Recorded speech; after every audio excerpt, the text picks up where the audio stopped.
सुरासुरा सेवित पाद पंकजा कर विराजत कमनीय पुस्तका विधेश्च पत्नी कमलासन प्रिया सरस्वती नृत्यतु वाची में सुधा वसुदेव सुतं देवं कंसचाणूरम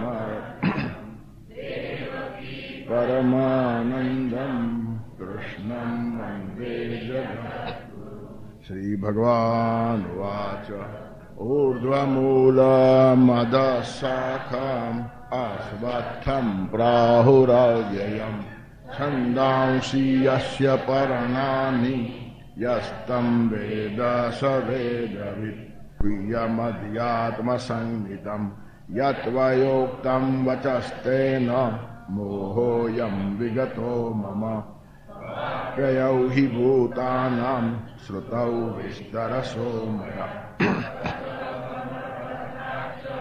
महात्म्यमपि एवमेतद्यथार्थत्वम्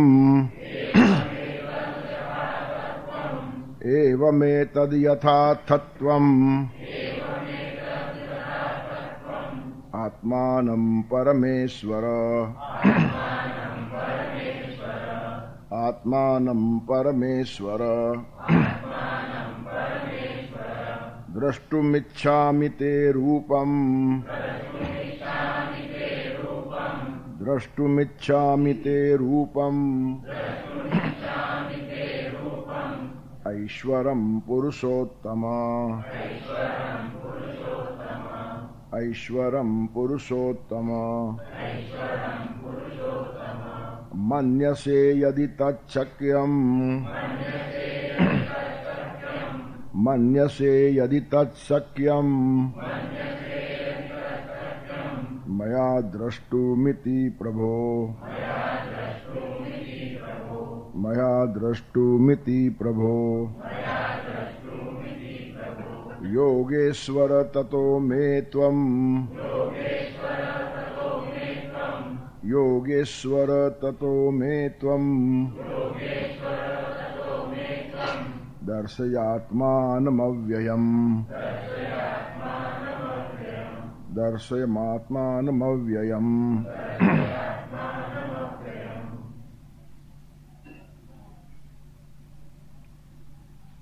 કમલપત્રાક્ષ તમે મને જે કીધું છે વિસ્તારપૂર્વક કીધું શ્રુતો વિસ્તરસો મયા અને તમારું જે મહાત્મ્ય છે મારા ધ્યાનમાં આવ્યું તમારો પ્રભાવ ખબર પડ્યો આખા વિશ્વની અંદર પરમાત્માનો પ્રભાવ છે બદલાયેલો અર્જુન છે મોહોયમ વિગતો મમ હજી પૂરો મોહ ગયો નથી પણ બદલ ઘણો આવ્યો છે સંપૂર્ણ મોહ 18મા અધ્યાયમાં જવાનો છે પણ અત્યારે બી એને જે લાગે છે ને જેમ કોઈ પણ રોગ સંપૂર્ણ સારો થાય ત્યારે થાય પણ વચમાં પણ સારું લાગે જેમ જેમ જેમ જેમ રોગ ઘટતો જાય ને તેમ સારું લાગવા માંડે સંપૂર્ણ નિરોગી થવા માટે વૈદ્ય કીધું કે 6 મહિના લાગશે પણ તમને બીજે જ મહિને સારું લાગવા માંડે હવે સારું લાગ્યું છે એટલે બધો રોગ ગયો માનો નહીં પાછો આવી જાય પણ યાદ છે બહુ વર્ષો પહેલા આયુર્વેદના એક પુસ્તકમાં વાંચેલું કે આ દવા 40 દિવસ તમે ખાવ એટલે રોગ મટી જાય પણ 100 દિવસ ખાવ તો પાછો ન થાય 40 દિવસમાં મટી ગયું પણ પાછો થવાની સંભાવના કાયમ રહી પણ 100 દિવસ લો તો પછી પાછો થાય નહીં એટલે જળમૂળથી કાઢી નાખવાની જે આયુર્વેદિક પદ્ધતિ છે ને તે ગીતાએ અપનાવી છે રોગ દાબવાની વાત નથી પેઇન કિલર આપો તો ગમે તેવો દુઃખી માણસ પણ હસવા લાગે બહુ પીડા હોય અને બહુ પીડાતો હોય તો ડૉક્ટર ઘણી વાર આપી દે દર્દીને ડૉક્ટર પર વિશ્વાસ બેસી જાય કે 10 મિનિટમાં તો મને નાસ્તો કરી નાખે પણ એ થોડો ટાઈમ માટે જ પછી પાછું રડવાનું જ છે તેથી રોગ દાબી દેવો એ વાત જુદી ને રોગ અંદરથી સાફ કરવો એ વાત જુદી છે અને પરમાત્મા જેવો બીજો વૈદ કોણ હોય વૈદ્યો નારાયણો હરિ તેથી થોડોક રોગ ગયો એટલે માણસને આમ સારું લાગવા માંડે અને ઘણા માણસો દવા બંધ કરી દે આયુર્વેદ સફળ થતું નથી એમ માણસોને લાગે શા માટે એટલી ધીરજ નથી આટલા ફાસ્ટ એજમાં આપણે જીવીએ છીએ 2 દિવસમાં જ રોગ જવો જોઈએ 1 દિવસમાં જ જવો જોઈએ કલાકમાં જતો હોય તો બીજો કલાક વેઇટ થવાની તૈયારી નથી ને આના બધા કોર્સિસ લાંબા હોય 2 મહિના 4 મહિના 6 મહિના એમાં સાતત્ય જાળવવું પડે પછી એ શરીરની તંદુરસ્તી હોય કે મનની હોય સાતત્ય વગર થાય નહીં શરીરની તંદુરસ્તી માટે પણ સારો એવો સમય ગાળવો પડે તો મનની તંદુરસ્તી માટે કેટલો ગાળવો પડે? સતુ દીર્ઘકાલ નૈરંતર્ય સત્કારા સેવિતો દ્રઢભૂમિ. દીર્ઘકાળ સુધી નિરંતર, પાછું એમ નહીં દવા આજે ખાધી ને પછી 8 દિવસે ખાધી, પછી 15 દિવસે ખાધી. અનિયમિત લોકો ખાય, અસર ના થાય. પછી પરેજી પાડવી પડે. દવા પણ ખાઓ અને રોગ વધે એવી વાતો ભેગી જ ખાતા હોય. તેથી દવા લેવી પડે, રોજ લેવી પડે, નિયમિત લેવી પડે, લાંબો સમય સુધી લેવી પડે. અને આટલું જ નહીં, પાછું એના માટે સત્કાર અને ભાવ રહેવો જોઈએ. દવા પણ કંટાળાથી ખાવ તો અસર નહીં કરે. દવાથી રોગ મટશે આવી શ્રદ્ધા એ મહત્વની વાત છે. દેવે તીર્થે દ્વિજે મંત્રે દૈવજ્ઞે ભેષજે ગુરુ યાદૃશીર ભાવના યસ્ય સિદ્ધિર ભવતી તાદૃશી. દેવ હોય, દ્વિજ હોય, મંત્ર હોય, ગુરુ હોય, બ્રાહ્મણ હોય કે દવા હોય કે વૈદ હોય, શ્રદ્ધા મક્કમ જોઈએ. તમને એમ લાગે કે આ દવાથી ફાયદો નહીં થાય તો નહીં થાય, અને થશે જ તો થાય. એટલે ખાલી દવા નથી કામ કરતી, જોડે તમારી શ્રદ્ધા પણ કામ કરે છે. તેથી લાંબો સમય સુધીની સાધના જોઈએ, ધીરજ જોઈએ, દવા માટે પાછો ભાવ અને સત્કાર જોઈએ. તો શરીરની તંદુરસ્તી માટે પણ જો આટલી કાળજી રાખવાની હોય તો ભક્તિ જેવી શ્રેષ્ઠ વાત મન વગર થાય તો પહોંચે કેવી રીતની? પ્રત્યેક ઠેકાણે ભાવ જોઈએ. સત્કારા સેવી, તો આ શબ્દ ખાસ ઉમેર્યો. સત્કાર રાખો એના માટે. દીર્ઘકાળ તો માણસ કરે પણ ખેંચા કરતો હોય, સત્કાર ન હોય. એકાદ વ્રત જીવનમાં લઈ ગયું તો પછી માણસ ખેંચ્યા કરે. એનું કારણ ડરપોક છે. વ્રતભંગ થાય ને ભગવાન નારાજ થાય તો? જે ભગવાનને આપણે ભયંકર માનીએ છીએ, રોજ સવારના ભગવાનને પગે લાગીએ છીએ ને એકાદ દિવસ ભૂલાઈ જાય તો આખા દિવસમાં નુકસાન જ થવાનું છે. એમ આટલો ખરાબ માણસ છે? કોઈ દિવસ નુકસાન ન થાય. તમે એકે દિવસ પગે નહીં લાગો તો ભગવાન તમારું ભલું કરશે. આટલો મહાન છે કે તમારા પગે લાગવાથી ખુશ થાય એવો કંઈ ખુશામતખોર થોડો છે. ખુશામત ખુદા કો પણ પ્યારી હે એમ કહેનારો માણસ બહુ નાનો માણસ છે. ઠીક છે, હવે એ પોતાના માપથી ખુદાને માપે છે. તમે શું એની ખુશામત કરવાના હતા? 14 બ્રહ્માંડને ચલાવનારો માણસ છે. તમે તો એનું ચાવી આપેલું રમકડું છે. આપણા સ્તુતિથી કે ખુશામતથી ભગવાનની મોટાઈ થવાની છે? હું ભગવાનને માનતો નથી એમ દુનિયાનો એક માણસ કે તોય ભગવાનના પેટનું પાણી હાલે એમ નથી. અને આવા કિનારા ઘણા હોય છે. પણ અર્જુનને ખબર છે કે ભગવાનનું મહાત્મ્ય શું છે. એ જ તો કહે છે ને કે તમારું મહાત્મ્ય મારા ધ્યાનમાં આવી ગયું. મહાત્મ્યમ. જરાક ધરતી ધ્રુજે તો બધું અસ્તવ્યસ્ત થઈ જાય છે. પરમાત્માના પ્રભાવની શું વાત કરવાની? રાવણ પરમાત્માના પર્વતને ઊંચો કરવા ગયો હતો. જરાક અંગૂઠો દબાવ્યો, ચી કરવા લાગ્યો છે. રાવણ કંઈ જેવો તેવો નહીં હતો. બધા દેવતાઓને કેદખાનામાં પૂરેલા. આખી નગરી જ સોનાની, આટલો વૈભવ. દેવો પણ એના કબજામાં, આટલો સત્તાધીશ. વેદ જેવા શ્રેષ્ઠ વાંગ્મયને જેને સ્વર આપ્યા છે, આટલો વિદ્વાન. જે સંપત્તિ હતી, સરસ્વતી હતી, સત્તા હતી, અને છતાં ભગવાન પાસે એનું કંઈ ચાલે નહીં. ચી કરતો હતો. તેથી ઉંદરડામાંથી જે ભગવાન વાઘ બનાવી શકે છે તે વાઘનો પાછો ઉંદરડો પણ કરી શકે છે. એટલે એની સામે મસ્તી કરવા જેવી નથી. પણ માણસોને મસ્તી આવી જાય છે. થોડું ઘણું મહત્વ ભગવાન આપે એટલે માણસો જમીનથી એક વેત અધ્ધર ચાલવા લાગે. હું એટલે હું જ. તું શું છે? તારી આજુબાજુના 5-25 માણસને જોશે ને તો તું કંઈ નથી એમ ખબર પડે. ભગવાન સુધી જવાની જરૂર પણ નથી. મારા જેવો કોઈ નહીં એમ જે દિવસે લાગે ને તે દિવસે ભગવાન તમને 2-4 માણસો ભટકાડી દે કે તમને ખબર પડે હું કંઈ જ નથી. તમને જે દિવસે પૈસાનો ઘમંડ આવે ત્યારે તમારી સામે અબજપતિ માણસને ઊભો રાખી દે કે તમારા જેવા 1000 માણસોને રોકડો આપીને હમણાં ખરીદી લે. ઊભા આવતીકાલની વાત ના કરે. તમને જ્ઞાનનો ઘમંડ આવે ત્યારે એકાદ જ્ઞાની આવી રીતનો સામે આવીને ઊભો રહે. નમ્રતાનો મહાસાગર અને અજબ જ્ઞાન એની પાસે હોય. તેથી આવા નમૂનાઓને મોડલ ભગવાનને અહીંયા જ રાખ્યા છે. ત્યાં સુધી મસ્તી કરવાની જરૂર નથી. ભગવાન નથી એ બોલવું તો નથી, હદ વગરની બીજી બાલિશતા જ નથી. પણ બહુરત્ના વસુંધરા, પૃથ્વીમાં જ આટલા બધા રત્નો ભગવાનને રાખેલા છે. ત્યારે તમે જે કંઈ સાધના કરો છો, સત્કાર ભગવાનને માટે આપણે રાખતા હોઈએ તો તે આપણા વિકાસને માટે. ભગવાનની સ્તુતિ આપણે કરીએ છીએ એની મોટાઈ પ્રસ્થાપિત કરવા માટે નહીં. એ તો મોટો છે જ. તમે શું પ્રસ્થાપિત કરવાના હતા? આપણે ભગવાનની સ્તુતિ કરીએ છીએ આપણી વાણી પાવન કરવા માટે. એના ગુણગાન ગાવાથી આપણી વાણી પવિત્ર થઈ જાય. મમત્વે તામ વાણીમ ગુણકથન પુણ્યેન ભવતા પુનામિત્યાર્થેસ્મિન પુરમથન બુદ્ધિર વ્યવસ્થિતા. પુનામી, હું મારી વાણીને પવિત્ર કરું છું.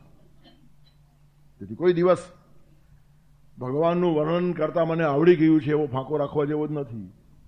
પુષ્પદત્ત જેવો કવિ પણ ના પાડે છે, જેને મહિમ્ન સ્તોત્ર લખી નાખ્યો આટલું, જે સમજતા પણ નાકમાં દમ આવે. પણ લખનારો માણસ કહે છે કે મારું ગજુ નથી. ગજા યત્રમ ન ગણ્યંતે મસકા નામ તું કા કથા. હાથીઓ જ્યાં પહોંચે નહીં ત્યાં મચ્છરો શું પહોંચવાના હતા. કેટલી બધી સિમિલી સંસ્કૃત સાહિત્યમાં આપી રાખી છે. મોટા મોટા દિગ્ગજ પણ જ્યાં હાફી જાય ભગવાનનું વર્ણન કરતી વખતે વેદોને પણ નેતિ નેતિ કેવું પડ્યું છે. અમારા ગજાની બહારની વાત છે. વેદો એટલે સૌથી મોટું જ્ઞાન રાશિ, અને તે વેદ પણ નેતિ નેતિ કે છે. ઉપનિષદ જે આજે વાંચવા બી અઘરા છે, ગીતા સુધી માંડ પહોંચીએ છીએ આપણે. આ ગીતા ઉપનિષદમાંથી આવી છે. સર્વોપનિષદો ગાવો દુગ્ધા ગોપાલનંદન પાર્થો વત્સ સુધીર ભોગતા દુગ્ધમ ગીતામૃતમ મહત. આ ગીતાનું દૂધ જે ઉપનિષદ રૂપી ગાયોમાંથી આવ્યું છે તે ઉપનિષદ જ્ઞાનનો રાશિ છે. એને જ વેદાંત કહેવાય. વેદનો અંતિમ ભાગ, બ્રહ્મસૂત્ર ઇત્યાદિ ગ્રંથો બધા નિર્માણ થયા છે. ત્યારે આજે મોટા મોટા ગ્રંથો છે તે પણ કહે છે કે અમારો પત્તો ખાય નહીં, અતો વાંચો નિવર્તન, તે વાણીતાથી પાછી ફરે છે. અપ્રાપ્ય મનસાસ, મન પહોંચતું નથી. વાણી ન પહોંચે જ્યાં બુદ્ધિ ન જાય, ભાવ ભર્યા ગીતો હૃદયથી ગવાય. ભક્તિ જ પહોંચે, હૃદય પહોંચે. કોઈ ડાયો માણસ ભગવાન પાસે પહોંચતો જ નથી. શબ્દો ગોઠવવાથી ભગવાન પાસે પહોંચાતું નથી, દિલ સાફ કરવાથી ભગવાન પાસે પહોંચાય છે. તેથી સત્કારા સેવી તો એ મહત્વની વાત છે. તમે જે બી કામ કરો છો એની પછવાડે ભાવ રાખો. અમે 50 વર્ષથી આ કામ કરીએ છીએ, પણ શરૂઆત કર્યું ત્યારે જે ભાવ હતો એ ભાવ આજે છે. હવે બંધ કરવાની શરમ આવે છે, માટે ખેંચે રાખીએ છીએ. આપણા મર્યા પછી ગમે તેમ થાય, પણ આપણા સુધી ચાલવું જોઈએ, એટલે આપણી બેઇજ્જત ન થાય. આમ ઇજ્જત સાચવીને માણસ ખેંચે રાખતો હોય. આવું કોઈ કામ કરવા જેવું નથી. જે દિવસે કંટાળો નિર્માણ થાય દિવસે બંધ કરી નાખો. એ કામ કરવા જેવું જ નથી. ભાવ છે ત્યાં સુધી જ કામ કરો, અભાવમાં કોઈ કામ કરો નહીં. એનું કારણ સમય શક્તિ બરબાદ થાય, કામ થવાનું નથી. સત્કાર અને પ્રેમ હશે ત્યાં સુધી જ કોઈ કામ ટકે છે. આપણે પરાણે ખેંચીએ છીએ, એટલે પરાણે કોઈ કામમાં ભલી વાર થાય નહીં. રોતો જાય તે મુવાના ખબર જ લાવે. પરાણે કોઈને કામ સોંપ્યું હશે એ ભલી વાર હોય જ નહીં. પછી માણસો કે હૈયું બાળવું, હા તેના કરતા હાથ બાળવા સારા. એટલે આપણે કામ કરી નાખવું સારું, બીજાને સોંપીને પછી જીવ બળે કે આવું કરી નાખ્યું, પછી હૈયું બળે, તેના કરતા પહેલા હાથ બાળવા સારા. તેથી જે કામ સત્કારથી થાય, ભાવથી થાય, તે જ કામ સારું થાય. અને એટલે કોઈ કામ કોઈની પાસે પરાણે કરાવવું જ નહીં. જબરજસ્તીથી કામ કરાવશો, ઘૃણા નિર્માણ થાય. તમે છોકરાઓને ગીતાના શ્લોક ગોખાડવા માટે પરાણે બેસાડશો તો ગીતા માટે એલર્જી નિર્માણ થશે. અડધો કલાક તારે બેસવું જ જોઈએ ને 5 શ્લોક મોઢે કરવા જ જોઈએ. આવું શિસ્ત બેસાડો નહીં. હસતા રમતા એકાદ શ્લોક સહેજ બાય ધ વે તમે કહી નાખો, હસતા હસતા ગાઓ, એને ગાવા દો, એ પોતાને રસ નિર્માણ કરો. પછી કેવું નહીં પડે. પછી અડધો કલાક નહીં 2 કલાક બેસશે. પણ આગ્રહપૂર્વક બહુ બેસાડવા ગયા તો અંદર ખાનેથી એને ઘૃણા નિર્માણ થાય. તમારા માટે પણ અભાવ થાય, ગીતા માટે પણ અભાવ થાય. તેથી ગીતા વંચાવવાને માટે પણ કોઈની પાછળ બહુ પડો નહીં. વંચાવી જ નાખવી છે ને કઈ જ દેવી છે ને સંભળાવી જ દેવી છે, કાંઈ નહીં. તમે તમારો અભ્યાસ કરો ને, જેને આવું હશે તે આવશે. ખેંચા ખેંચીને હુંસા તુસિયામાં હોય એનાથી ઉલટાનું ઘૃણા નિર્માણ થાય. જે વસ્તુ પરાણે કરવામાં આવે છે તેના માટે ઉલટાની ઘૃણા નિર્માણ થાય છે, ભાવ નિર્માણ ન થાય. તેથી છૂટું મૂકી દો માણસને. મુક્તિ અને હળવાશ, મોકળાશથી જે માણસ પકડશે ને જલ્દી પકડશે, ભાવથી પકડશે અને ચિરંતન ટકશે. તેથી સામાન્ય વિદ્યાર્થીઓ પોતાનો સ્કૂલ કોલેજનો અભ્યાસ કરતા હોય, એમાં બિચારાને ખ્યાલ ન હોય, આડોડ વખડતો હતો, એમાં તમે થોડી વાર બેસાડો એવા જુદી છે. એનો ડાયરેક્ટ ભૌતિક સંબંધ છે. પણ જ્યાં જીવન વિકાસની વાત આવી તે ઠેકાણે સ્વાતંત્ર્ય બહુ જ મહત્વનું છે. જીવન અભ્યાસમાં પણ રસ નિર્માણ કરો વધારે મહત્વની વાત છે. રસ નિર્માણ થયો કે પછી માણસ આગળ જાય છે. તેથી સત્કાર નિર્માણ કરો. શિક્ષક માટે આદર ઉભો કરો. શિક્ષક ગમતો હશે તો જે ભણાવતો હશે એ બી ગમશે. તેથી આચાર્ય દેવો ભવ. એમાં આચાર્યની પડી નથી. તમે ગુરુને દેવ માનો કે ન માનો, એને પડી જ નથી. એ જે છે તે છે. પણ તમારો એના માટે સત્કાર નિર્માણ થયો તો એની વાતોની તમારા ઉપર અસર થશે. એટલે આપણા ફાયદા માટે આચાર્ય દેવો ભવ છે. ગુરુ બ્રહ્મા, ગુરુ વિષ્ણુ, ગુરુદેવો મહેશ્વર. એ ગુરુને ચડાવવા માટે નથી, આપણો ભાવ વધારવા માટે છે. પણ થાય છે શું? આપણે મિકેનિકલ થઈએ છીએ, ભાવ વધતો નથી અને ગુરુઓ ચડી જાય છે. ગુરુ એમ જ માને અહમ બ્રહ્મા, અહમ વિષ્ણુ, અહમ શિવ, અને પછી પડે ખાડામાં. તેથી શાના માટે શ્લોક લખાય છે તે ખબર નથી. ગુરુને ચડાવવા માટે આ શ્લોક જ નથી ને લગભગ બધા જ ગુરુઓ એમ માને છે કે અમને ચડાવવા માટે છે. અમે તો બ્રહ્મા છીએ, અમે તો વિષ્ણુ છીએ, અમે તો શિવ છીએ. અને પરિણામ બહુ ખતરનાક આવે. ત્યારે કહેવાનું તાત્પર્ય શું છે? શિષ્યને એક આદર અને ભાવ નિર્માણ થાય અને પરિણામે એની કહેલી વાતોની અસર થાય. તેથી સત્કાર, પૂજા, સત્કાર, એની પછવાડે આ ભાવ છે કે જેનો હું સત્કાર કરું છું તેનો હું માનું છું, તેના માટે મને ભાવ છે. ત્યારે જ્યાં સુધી દિલનો ભાવ છે, હૃદય છે, ત્યાં સુધી તમારું કોઈ પણ કામ સારું થાય. હૃદય દીધા વિના કોઈ કામનું હૈયું નથી મળતું. તેથી તમારે તમારી શારીરિક તંદુરસ્તી પણ સુધારવી હોય ને તો દવાનું સેવન પણ ભાવથી કરો. કડવી દવા પણ અમૃત પીતા હો તેમ પીઓ તો એની વધારે અસર થાય.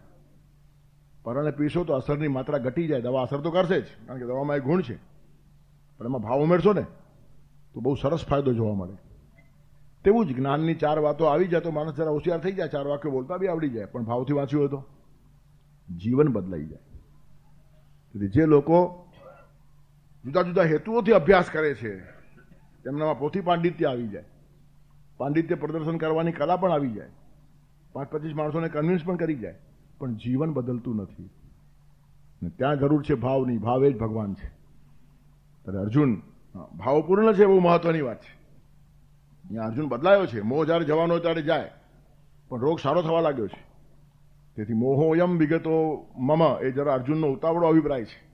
મારો મોહ ગયો નહીં, થોડો રોગ સારો થવા લાગ્યો છે. રિપેરિંગ ચાલુ છે. હવે તું શુદ્ધ થવાના રસ્તે છે. અને એ કુશળ વૈદ્યને ખબર હોય. પરમાત્મા કુશળ વૈદ્ય છે. મોહોયમ વિગતો મમ કયા પછી ગીતા બંધ નથી કરતા. એનું કારણ દવા લાગુ પડી છે, અર્જુનને સારું લાગવા માંડ્યું છે, અને થોડુંક સારું લાગે અને તંદુરસ્તી માની લીધું, પાછો એ જ રોગમાં પટકાઈ જાય માણસ. અને આવા અર્ધદગ્ધ લોકો ઘણા ફસાઈ જાય છે. થોડા વિકાસને સંપૂર્ણ વિકાસ માની લે અને આગળનો વિકાસ રહી જાય. અમે તો પહોંચી ગયા, કોને ખબર ક્યાં પહોંચી ગયું. તેથી પહોંચી ગયા એમ કહેવાની ઉતાવળ કરો જ નહીં. જ્યારે પહોંચી જશો ને તમે, ત્યારે પહોંચી ગયા છે એમ બોલવાની જરૂર જ નહીં પડે. પછી તમારા જીવનમાં જ પહોંચી ગયેલી વાતો દેખાશે બધાને. એ કહેવાની જરૂર ને, એનું પ્રદર્શન જ ન હોય. તેથી અમે તો પહોંચી ગયા, હવે અમને કાંઈ જરૂર નથી, હવે તો બધું પતી ગયું. તું પતી જવાનો છે. તેથી ઉતાવળો અભિપ્રાય છે. મોહોયમ વિગતો મમ. પણ ભગવાન ધ્યાન રાખે છે કે અર્જુનનો રોગ ધીરે ધીરે સારો થાય છે. એક વાત બહુ સરસ થઈ. અર્જુનમાં જે બદલ આવ્યો છે ને, બદલ, તેમાં એક તો શ્રદ્ધા દેખાય છે એની. હે પરમેશ્વર, આત્માનમ તમ યથા આથ એવમેતત. હે પરમેશ્વર, ત્વમ આત્માનમ, તમે તમારી જાતને યથા આથ જેવી કહો છો તે પ્રમાણે જ છે. તમારા એક એક શબ્દને હું માનું છું. વિભૂતિ દર્શનમાં જે લાઈન બંધ, હું આ છું, આ છું, આ છું, એમ ભગવાન કહે છે ને, અર્જુન કહે છે મને સંપૂર્ણ શ્રદ્ધા છે. આથ તમે જે કહ્યું એવમ એતત, એવું જ છે. એટલે એમાં કંઈ અક્ષર માત્ર મને શંકા નથી. હે પરમેશ્વર, ત્વમ આત્માનમ યથા આથ. હે પરમેશ્વર, તમે તમારી જાતને જે પ્રમાણે કહો છો, વર્ણવો છો, એવમ એતત, એવું જ છે. આ અર્જુનની પ્રતીતિ છે. એટલે અહીંયા આત્મશ્રદ્ધા દેખાય છે. કોઈ જાતનો અવિશ્વાસ નથી અને આગ્રહ પણ નથી. દ્રષ્ટુમિચ્છામિ તે રૂપમ ઐશ્વરમ પુરુષોત્તમ. હે પુરુષોત્તમ, તે ઐશ્વરમ રૂપમ દ્રષ્ટુમિચ્છામિ. તમારું જે ઐશ્વર્યમય રૂપ છે, સ્વરૂપ છે, તે જોવાની મારી ઈચ્છા છે. ઈચ્છા છે એટલે આગ્રહ નથી. બે વસ્તુ અહીંયા અર્જુનનો સ્પષ્ટ દેખાય છે. આ જે ચેન્જ આવ્યો ને, રોગ સારો થયો તે આ થયો. પહેલા એને કહી નાખ્યું હું લડીશ નહીં, તેના બદલે બદલ આવ્યો છે. નહીં, તમે કહો છો તે બરાબર છે. એટલે આ રોગ 50% ઉપર સારો થયો છે. એવા મેતન તમે કહો છો એમ જ છે. આ વાક્ય બોલવું શરૂ નથી. આના માટે બહુ મોટી સાધના જોઈએ. એક વખત પરદેશમાં એક ભાઈ મારી જોડે આવેલા. પછી એ બધા જોડે વાતો કરતા હોય. પછી મને પૂછ્યું એક વખત એમને કે હું નવો છું, મને બહુ ખ્યાલ નથી આવતો, પણ હું લોકો જોડે વાતો કરતો હોઉં ત્યારે તમે બી સાંભળ્યું હોય, કંઈ મારી ભૂલ હોય તો કહો, કંઈ સરસ ચૂક થતી હોય. એમ તો બીજું બધું બહુ સારું છે, પણ એક મોટામાં મોટી ભૂલ એ છે કે સામેનો માણસ કોઈ પણ વાત કરે છે ત્યારે તારા મોઢામાંથી પહેલું વાક્ય એ નીકળે છે, તમે કહો છો એવું નથી. આ તો ભયંકર રોગ છે. તમે કહો છો એવું નથી એમ તમે કહો એટલે માણસ બરાબર દિવાલ બાંધે કે વોટ ડુ યુ મીન, તું સમજે શું છે? ત્યારે પહેલું વાક્ય એ આવવું જોઈએ, તમે કહો છો એ સાચું છે, એ તમારો અનુભવ છે, એ તમારો અભ્યાસ છે. પણ હું પણ મારી રીતે વિચારું છું, ક્યારેક ક્યારેક મને આવું પણ લાગે છે, તમારી વાત સાચી છે. એટલે એ માણસ તમારી વાત સાંભળવા તૈયાર થાય, અને પછી એની વાત ક્યારે છૂટી જાય ને તમારી વાત ક્યારે માનતો થઈ જાય એ એને પણ ખબર ના પડે. આ કામ કરવાની પદ્ધતિ છે. ઇવન પરિવારમાં પણ ધડ દઈને થોડી નાખો નહીં, તને શું ભાન પડે, બેસ બેસ. અરે બધાને બધી ભાન પડે છે. બાપે પણ દીકરા જોડે આવી તુચ્છતાથી વાત નહીં કરવી જોઈએ. બહુ મોટો ડાયો થયો, બેસ બેસ, તારી અક્કલ કેટલી?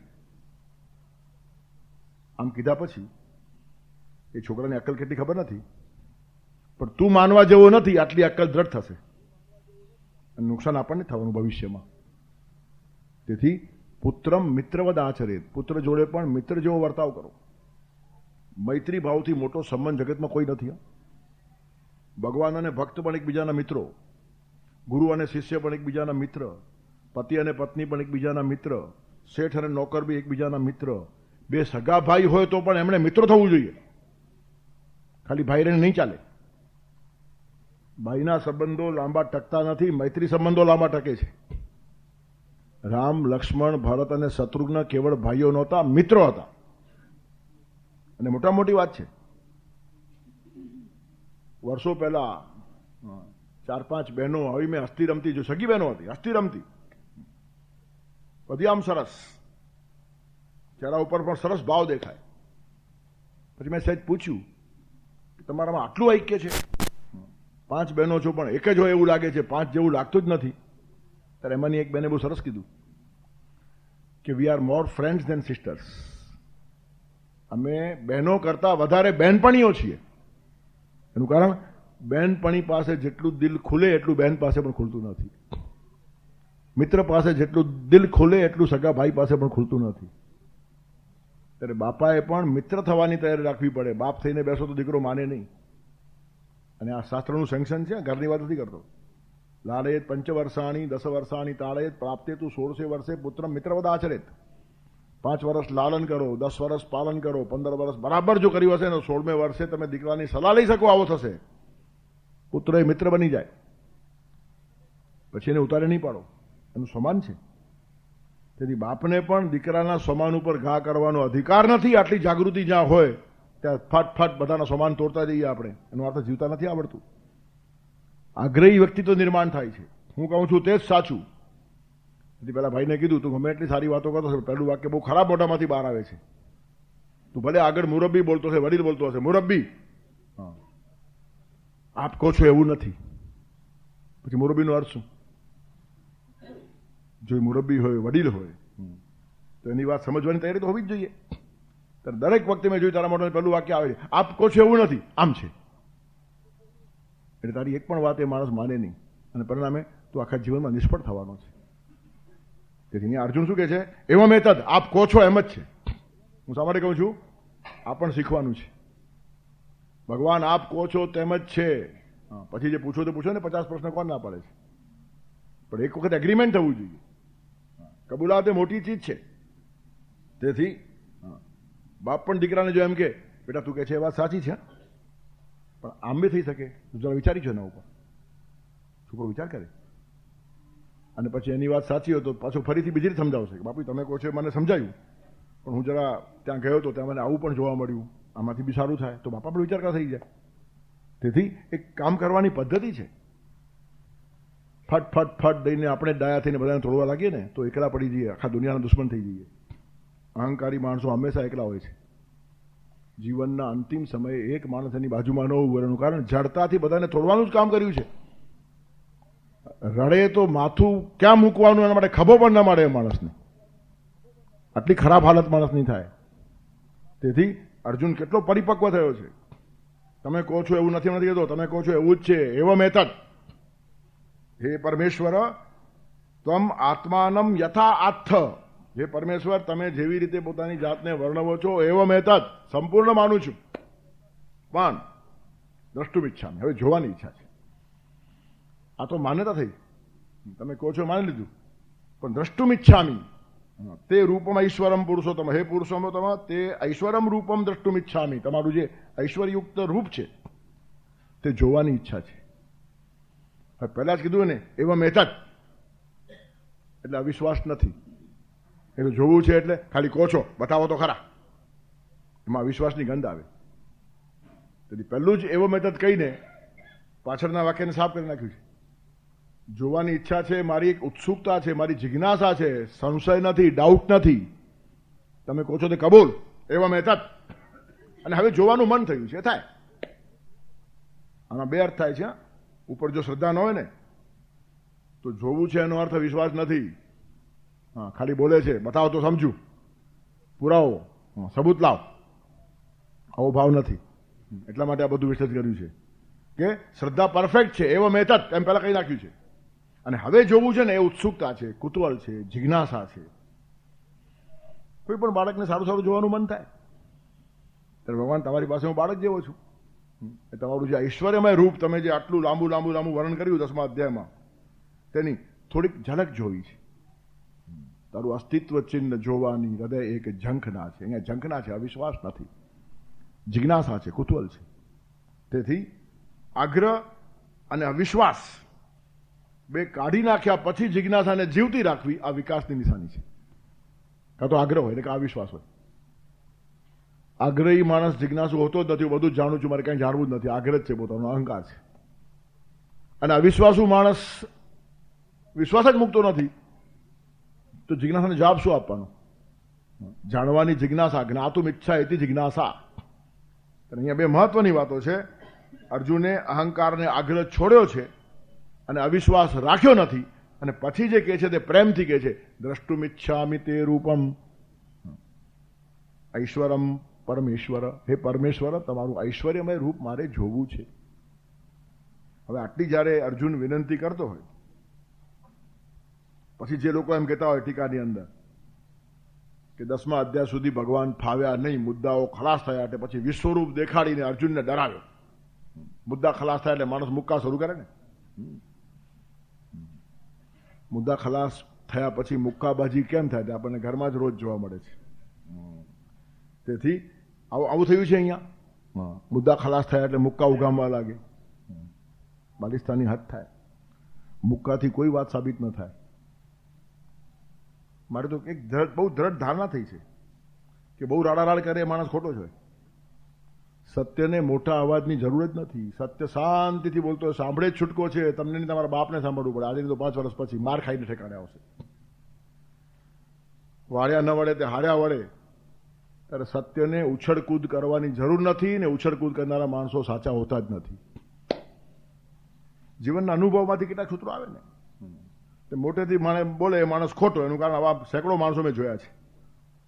ખોટો માણસ મુવામું કર્યા વગર રહે જ નહીં. એનું કારણ સાચાનો અવાજ ઢીલો પડી જાય, આપણો અવાજ મોટો હોય તો આ જ રસ્તો એ લોકો પાસે હોય. તેથી બહુ મોટેથી બોલે એ માણસ લગભગ ખોટો હોવો જોઈએ. 99%. ભૂલે ચૂકે સાચો હોય તો પણ ખોટો થઈ જાય ધીરે ધીરે, કારણ કે આવેશ બગાડી નાખે. અને તેવી રીતે સમ ખાય તે માણસ ખોટો. સત્યને તમારા સમના ટેકાની જરૂર નથી. તેથી મારી સામે જે માણસ સમ ખાય ને હું પહેલા જ માની લઉં કે આ માણસ ખોટો છે. હવે બહુ સાચવીને એની વાત સાંભળવાની. 99% એ માણસ ખોટો હોવો જોઈએ. એનું કારણ એ પોતાની વાતના સમર્થનમાં એને સમ ખાવા પડે છે. હું બિલકુલ સમ ખાઈશ નહીં, મારી વાત સાચી, માનવી તો માન, નહીં તો માર, હેરાન થશે, મને શું વાંધો છે, ચાલ સાચું તારા હિતને માટે છે, અને નહીં માને તો મારો શું આગળ છે, જા માથું ફોડ ને પછી સમજ, લોહી કાઢીને સમજજે. તેથી સમ ખાનારા માણસો ખોટા હોય. ને પાછી એ બી હોશિયાર હોય છે, સમ તમારા જ ખાય. હા, તમારા સમ તો મરો તમે મરો, એને શું જાય. બહુ પાકા હોય, એક તો ખોટા હોય ને પાછા પાકા હોય. તેથી સમ ખાનારો માણસ સાચો છે, લગભગ ધારણા હોય છે, મારી ધારણા ઊંધી છે. તેથી કોઈ દિવસ સમ ખાવાનું પાપ નહીં કરતા ક્યાંય પણ. શું જરૂર છે? મારી વાત સાચી છે, શબ્દોમાં તાકાત છે, સત્ય પોતે સમર્થ છે, અને સબનો ટેકો શું કામ જોઈએ છે? એને મુવામુનો ટેકો શું કામ જોઈએ છે? જેને ખોટો પ્રચાર કરવો છે તો રાડાડ કરે, જેને આચાર કરવો છે રાડાડ શા માટે કરશે? એનો આચાર જ આવતીકાલે બોલશે. મૌનમાં જે તાકાત છે ને તે વાણીમાં પણ નથી. અવચને અને પ્રવચનમ, ત્યાં સુધી ઉપનિષદ કહે છે. અમુક મર્યાદા સુધી માણસને બોલવું પડે, પણ પછી ન બોલે ને, અને તમે માણસ પાસે જાઓ અને વાઇબ્રેશન્સ એવા છે તમારું મગજ સાફ થઈ જાય. વગર પૂછે તમારા પ્રશ્નોનો ઉકેલ મળી જાય.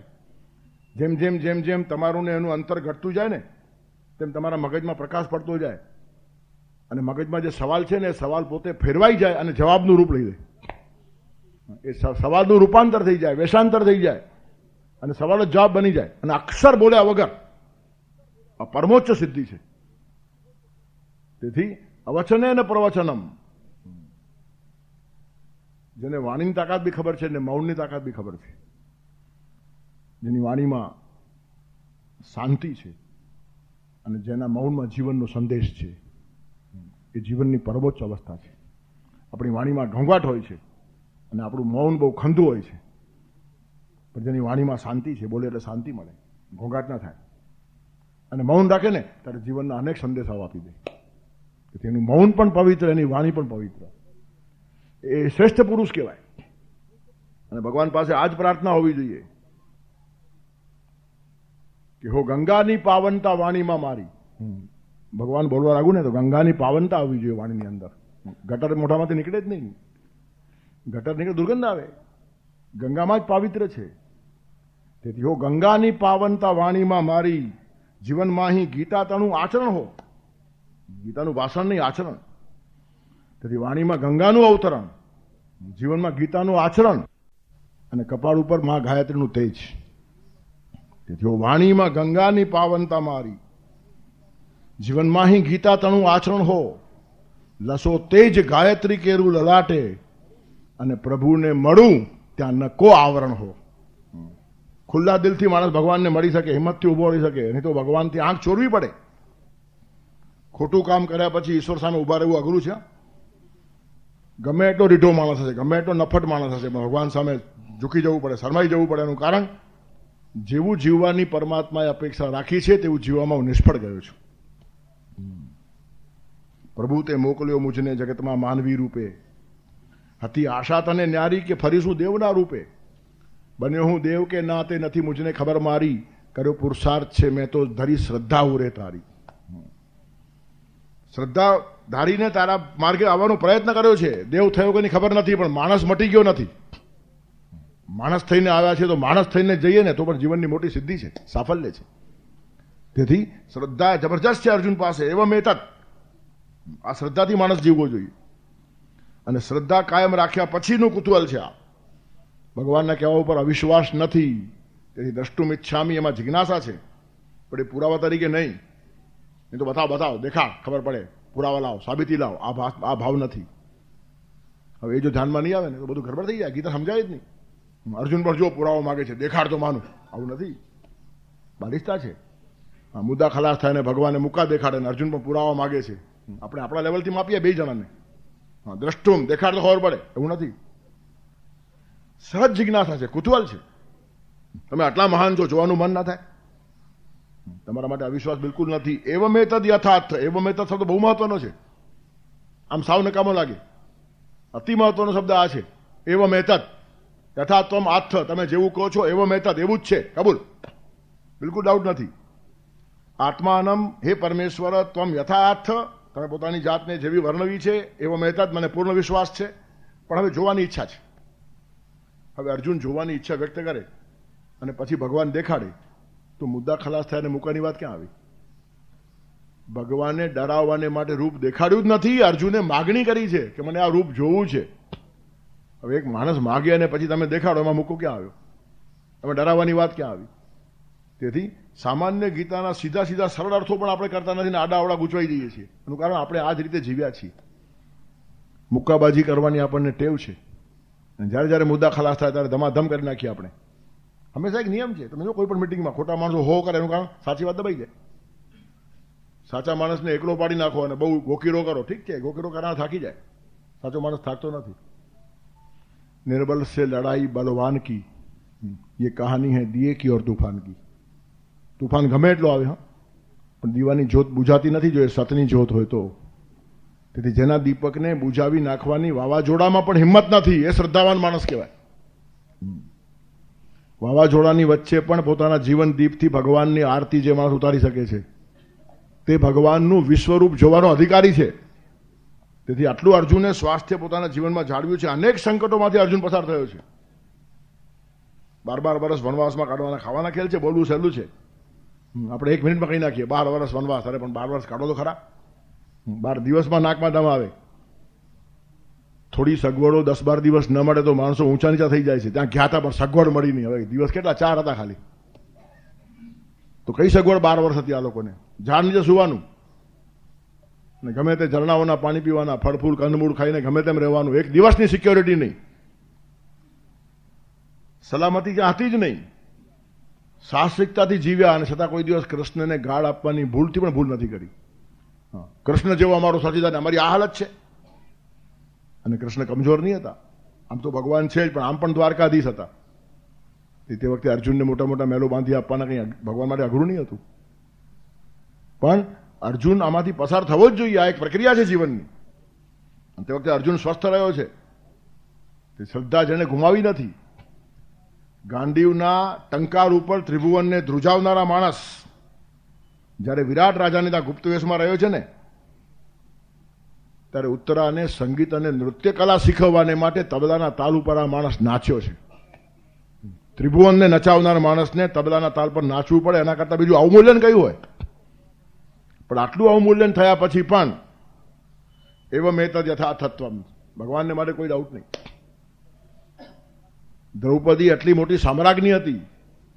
દેશના ખંડિયા રાજાઓ બધા મળવા આવે ત્યારે બધી રાણીઓ એને સલામ કરે. તે દ્રૌપદી વિરાટ રાજા, એક સામાન્ય માણસ, ખંડિયો રાજા, એક નાનકડા પ્રાંતનો રાજા, તેની દાસી થઈને એની પત્નીની સેવા કરે.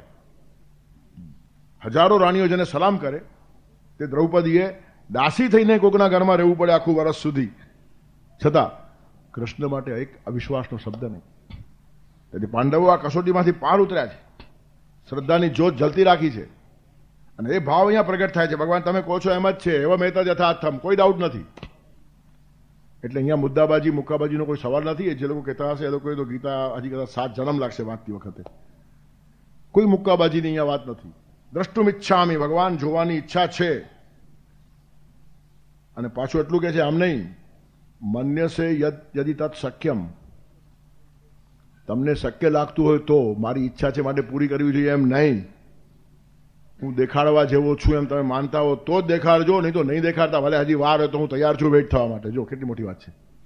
મન્યસે યદિ તત્ શક્યમ, તત્ શક્યમ, તે તમને જો શક્ય લાગતું હોય, તમે એમ જો માનતા હો. મન્યસે મયા દ્રષ્ટુમિતિ, પ્રભુ, હે પ્રભુ, મયા દ્રષ્ટુમ શક્યમ તમ મન્યસે, મારા વડે આ રૂપ જોવાય એટલી મારી લાયકાત છે, એટલી મારી યોગ્યતા છે એમ તમે માનતા હો. હું માનું તો અર્થ નહીં. પ્રત્યેક માણસ પોતાને લાયક માનતો જ હોય છે. હું લાયક છું, હું માન્ય છું, હું ફલાણું છું. આજ તો બધાની ફરિયાદ છે. દુનિયાના એક માણસને એમ લાગે છે કે મને અન્યાય થયો છે. કોઈ પણ માણસને પૂછો, દરેક પાસે એક સ્ટોરી છે. પછી એ પરિવારની હશે, સમાજની હશે, રાષ્ટ્રની હશે, ગમે તે હશે, પણ એક સ્ટોરી છે. ધંધાની બી હશે. હું આટલો હોશિયાર પણ મને ધંધામાં યશ નહીં મળ્યું. હું આટલો સારો પણ પરિવારમાં કોઈએ મારી કદર નહીં કરી. અને આ જ સાયકોલોજી ઉપર જ્યોતિષીઓ રમતા હોય છે. તમે કોઈ પણ જ્યોતિષીને હાથ બતાવો અને કાં તમે પણ કોઈનો હાથ જુઓ, ભલે કંઈ નહીં આવડતું હોય, પણ જોઈને એક વાત કહેજો, કોઈ ના નહીં પાડે. કોઈનો પણ હાથ જોઈને આટલું કહો, તમે બહુ પ્રેમાળ છો, બહુ ઉદાર દિલના છો, બહુ મોટા દિલના છો, પણ દુઃખની વાત છે આજ સુધી તમારી કોઈએ કદર નથી કરી. આ વાક્ય એક માણસ કબૂલ કરશે. હા, તમે કોઈથી ખોટા જ નહીં પડો. તમે ગમે તેને કહી જુઓ, તમારી જોઈએ એવી કદર થઈ નથી. પેલો માણસ કબૂલ કરે, આ ઓળખી ગયો, આ ખરો છે, કેવું પડે, અરે ઓળખી શું ગયો. હા, બહુ હોશિયાર જ્યોતિષી છે, મારા કીધા વગર ખબર પડી ગઈ, કોઈ મારી કદર નથી કરી.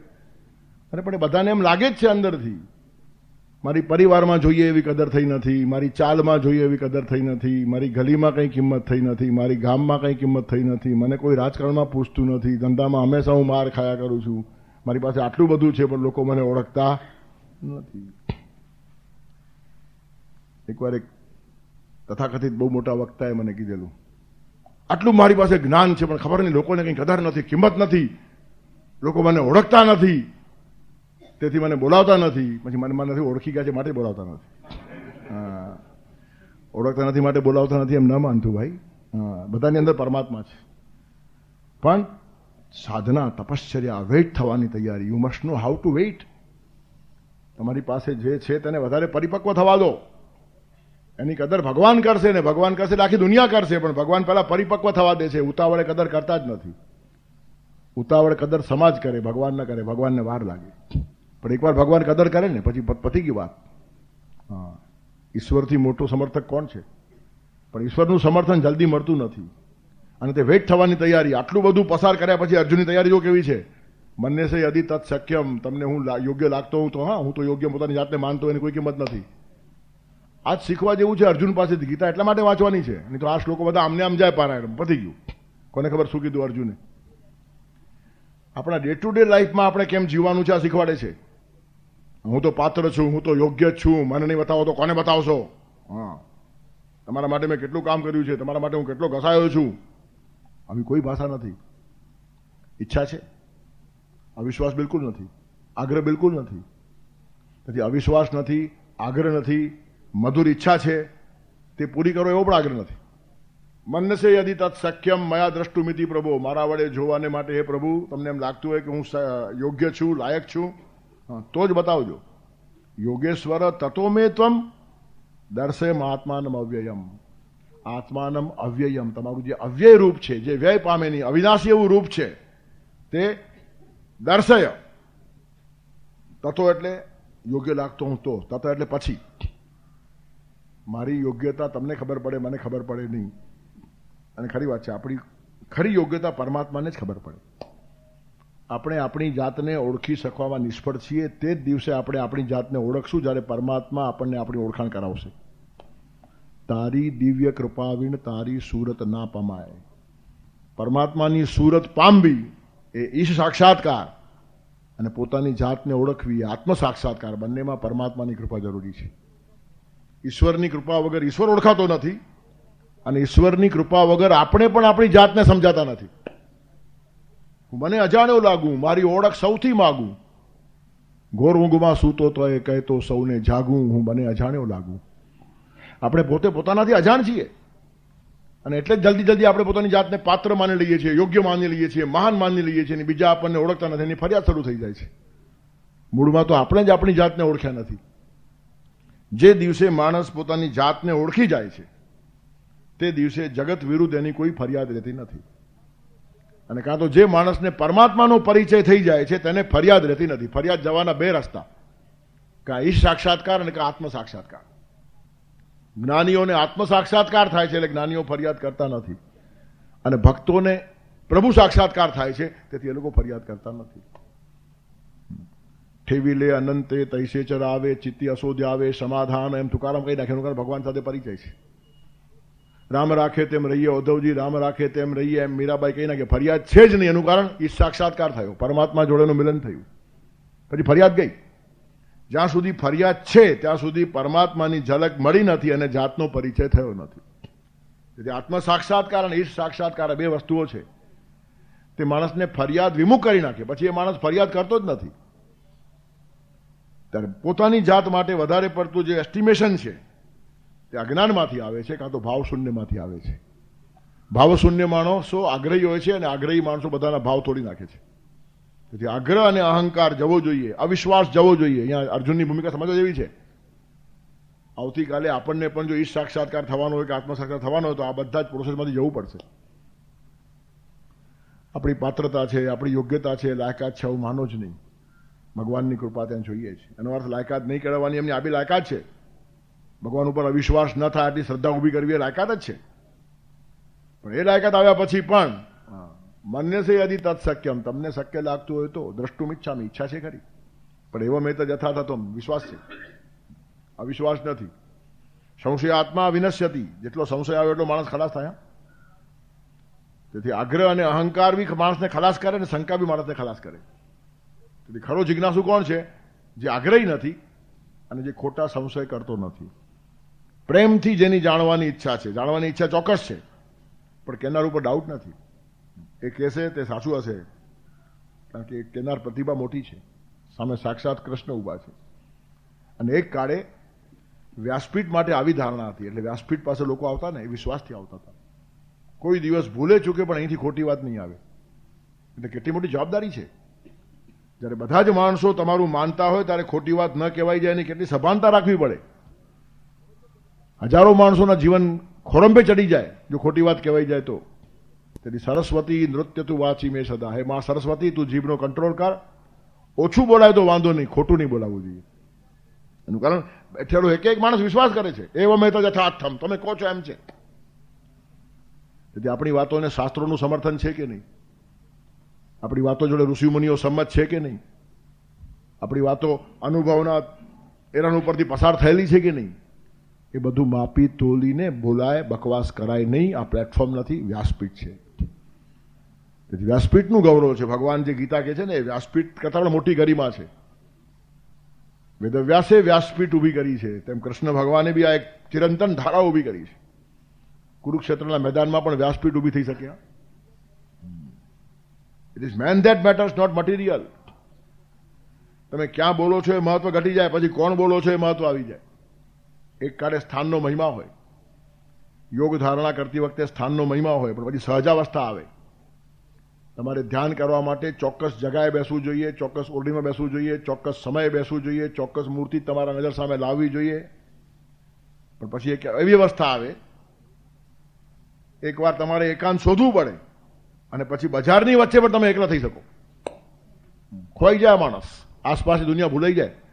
એને કહેવાય ઉત્તમા સહજાવસ્થા. ઉત્તમા સહજાવસ્થા, મધ્યમાં યોગ ધારણા, અધમા મૂર્તિયા પૂજા, તીર્થયાત્રા, ધમાધમા 4 લેવલ દેખાડ્યા છે. સૌથી શ્રેષ્ઠ સહજાવસ્થા, સેકન્ડ યોગ ધારણા, ત્રીજી મૂર્તિ પૂજા અને ચોથી તીર્થયાત્રા. ચોથી એટલે બી હાઇટની છે. તીર્થયાત્રા અધમાધમ એટલે વર્કીને સમજો, બધા બીએ પાસ થયા પછીનો લેવલ છે. તીર્થયાત્રામાં જે માણસ જાય છે તેને હજી પોતાનું સ્વરૂપ ગોતવું છે. હજી કયો પરમાત્મા તેનું મન બેઠું નથી. શીશ મુકુટ કટી કાચની ભલે બને હો ના, તુલસી મસ્તક તબ નમે જબ ધનુષ બાણ લો હાથ. તુલસીદાસને ધનુષ બાણ વાળા રામ ગમ્યા. મુરલીધર કૃષ્ણનો દ્વેષ નથી. ભલે બને હો ના, તમે સરસ છો, પણ મારું મન રામમાં રમે છે. ઇટ્સ ઓલ રાઈટ, દરેકની ચોઈસ છે. કોઈના સ્વાતંત્ર્ય પર તરાપ નથી. પ્રામાણ્ય બુદ્ધિ વેદે સુસાધનાના મના અનેકતા ઉપાસના મનીયમાં એ તો ધર્મ છે લક્ષણમ. તમારા ઉપાસ્ય દેવ કોણ છે એના માટે અમારા શાસ્ત્રોમાં આગ્રહ જ નથી. તમે માને માનો, શિવને માનો, કૃષ્ણને માનો, રામને માનો, મહાવીરને માનો, બુદ્ધને માનો, મોહમ્મદને, ઈસુને, જેને માનવો છે તો માનો. સવાલ ક્યાં છે? તમારું મન રમવું જોઈએ. મૂળ વાત મન રમવાની છે. કેટલી બધી વેરાયટીઝ છે. ઘણા બધા કે આટલા બધા દેવો કેમ? તો પછી હોટલમાં આટલી બધી આઈટમ કેમ? દરેક માણસની રુચિ અલગ છે. એકાદ માણસને પંજાબી સિવાય લહેર જ આવતી નથી અને એકાદ માણસને પંજાબી ખાણું જોવું પણ ગમતું નથી. શું કરવાનું? લગ્નમાં બિચારા બધું રાખે છે. હવે અહીંયા સાઉથ ઇન્ડિયન છે, અહીંયા પંજાબી છે, અહીંયા ચાઇનીઝ છે. તમારે જ્યાં જવું હોય ત્યાં જાઓ. તો પછી અહીંયા કૃષ્ણ છે, અહીંયા શિવ છે, અહીંયા મહાવીર છે. જ્યાં જવું હોય જાઓ. ઉપાધિ છે નહીં છે. તમે પોતે વેરાયટીઝ તો આપો છો આખો દિવસ. પછી ખીચડી ખવડાવો બધાને, ખીચડી બસ એક મોટું તપેલું રાખી દો, જેને જવામાંથી લેતા જાઓ, ભરતા જાઓ, ખાતા જાઓ, પતી ગયું. કેટલું સારું કામ થઈ જાય. તો ખીચડી ખવડાવે મોટો માણસ કહેવાય? 5000 માણસ લગ્નમાં આવ્યા છે ને ખીચડીનું તપેલું પડ્યું છે. ભરતા જાઓ અને ખાતા જાઓ, પતી ગયું. મૂર્ખાઈની બી હદ છે. તમને જ્યારે આટલી બધી આઈટમો ખાવામાં જોઈતી હોય તો તમારા મનની પુષ્ટિ માટે તમને જે સ્વરૂપ ગમતું તે સ્વીકારોમાં છે શું?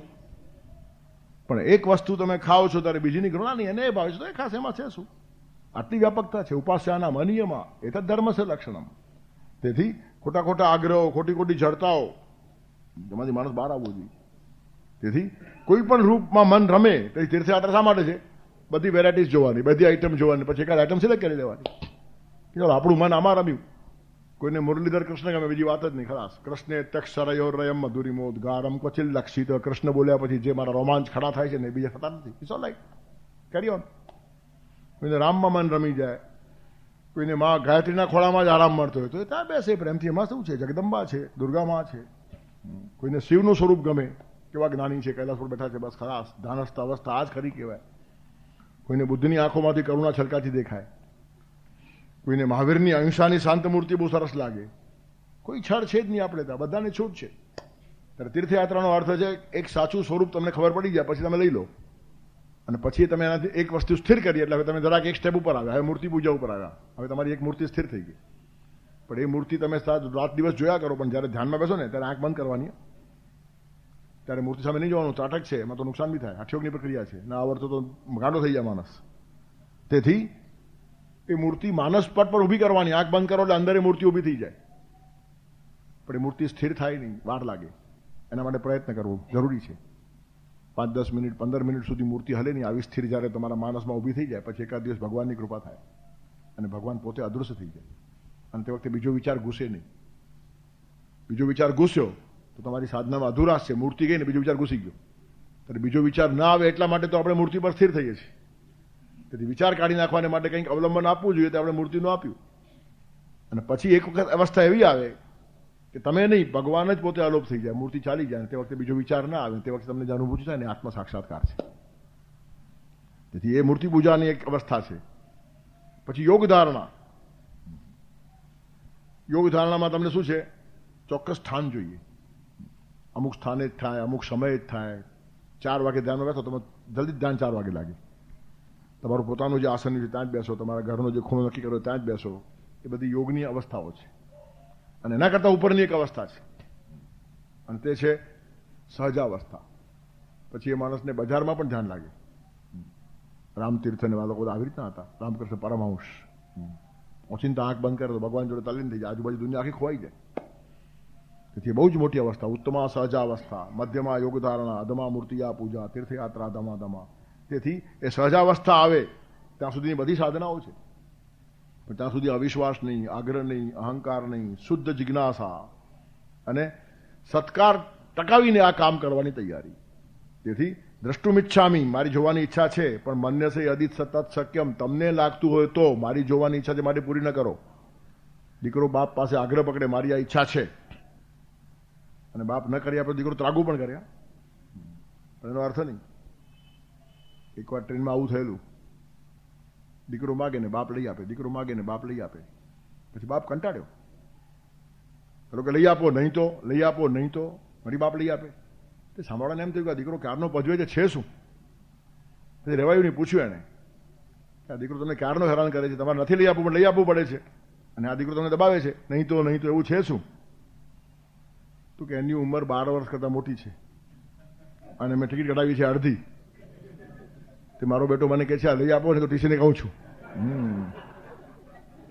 એના કરતાં ટિકિટ આખી લીધી હોત તો વાંધો નહોતો, એટલું ખાઈ ગયો મારો બેટો. હા, ડબલ ખર્ચો કરાવી નાખ્યો. તેથી બાપને પજવીને પણ છોકરાઓ ઈચ્છા પૂરી કરાવે. હા, તેવું નથી. માન્ય છે યદિ તત્સક્યમ, જોવાની ઈચ્છા છે તે પણ નિર્દોષ છે, એમાં આગ્રહ નથી, તમારા માટે અવિશ્વાસ નથી, કોઈ જાતનું બ્લેકમેલિંગ નથી, મોરલ દબાણ પણ નથી. મને ઈચ્છા છે પણ તમે શક્ય ના લાગતું હતો, આઈ એમ પ્રિપેર્ડ ટુ વેઇટ. મન્ય છે યદિ તત્સક્યમ, તમને જો શક્ય લાગતું હોય, મયા દ્રષ્ટુમ, મારા વડે જોવાને યોગ્ય છે એમ તમને લાગતું હોય તો યોગેશ્વર તતો મે ત્વમ આત્માનમ અવ્યયમ રૂપમ દર્શય. તમે કન્વિન્સ થયા હો કે હું જોવા જેવો છું તો મને તેમ લાગે હું લાયક છું, હવે મને દર્શન થવા જ જોઈએ એમ મને લાગતું હોય, પણ મારા લાગવાની કિંમત નથી. જોવાની ઈચ્છા માત્ર વ્યક્ત કરી છે, પણ મારી પાત્રતા તમને લાગતી હોય તો દેખાડજો, નહીં તો મારી હજી પણ રોકાવાની તૈયારી છે. જો કેવી સાધના છે, આ સાધક કહેવાય. મને બતાવો ને બતાવો, કેમ નથી બતાવતા? તમારા માટે કેટલું સહન કર્યું છે, આ ભાષા જ નથી. એમાં અધ્યાત્મ ખલાસ થઈ જાય. અધ્યાત્મ એટલે આગ્રહ ખલાસ, અધ્યાત્મ એટલે અવિશ્વાસ ખલાસ, અધ્યાત્મ એટલે અતિશય વિનમ્રતા, સાધના કરવાની સંપૂર્ણ તૈયારી, અને જરા પણ ભાવ તૂટે નહીં. તેથી આગ્રહ ખલાસ, અવિશ્વાસ ખલાસ, સાધનાની તૈયારી, વેઇટ થવાની તૈયારી, અને ભાવનાપૂર્વક વેઇટ થવાની તૈયારી. અને આવું જ્યારે અર્જુન કહે છે ત્યારે ભગવાનનું કેટલું દિલ હરખાયું હશે. દીકરો આવો કે તારે બાપને કેવો ઉમંગ થાય, ઉભરાઈ માણસ. અને ઉભરામાં ભગવાન પણ થોડુંક ભૂલ્યા છે ને ફટાફટ કહેવા લાગ્યા છે. તેનું થોડુંક પાલન કરી રાખશું આપણે આવતા રવિવારને માટે. 3-4 શ્લોકની અંદર ભગવાન એકદમ બોલવા લાગ્યા છે. શ્રી ભગવાન ઉવાચ પશ્ય મે પાર્થરૂપાણી શતશોથ સહસ્રશઃ નાનાવિધાની દિવ્યાની નાનાવર્ણાકૃતિની ચ પશ્યાદિત્યાન વસુન રુદ્રાન અશ્વિનૌ મરુતಸ್ತથા બહુન્યદ્રષ્ટપૂર્વાણી પશ્યાશ્ચર્યાણિ ભારત ઇહૈકસ્થં જગત્કૃત્સ્નં પશ્યાદ્ય સચરાચરમ મમ દેહે ગુડાકેશ યચ્ચાન્યદ્રષ્ટુમિચ્છસી ન તુ મામ શક્યસે દ્રષ્ટુમ અનેનૈવ સ્વચક્ષુષા દિવ્યમ દદામિ તે ચક્ષુ પશ્ય મે યોગમૈશ્વરમ વસુદેવસુતં દેવં કંસચાણૂરમર્દનમ દેવકી પરમાનંદમ કૃષ્ણં વંદે જગદ્ગુરુમ ગુરુર્બ્રહ્મા ગુરુર્વિષ્ણુ ગુરુર્દેવો મહેશ્વર ગુરુ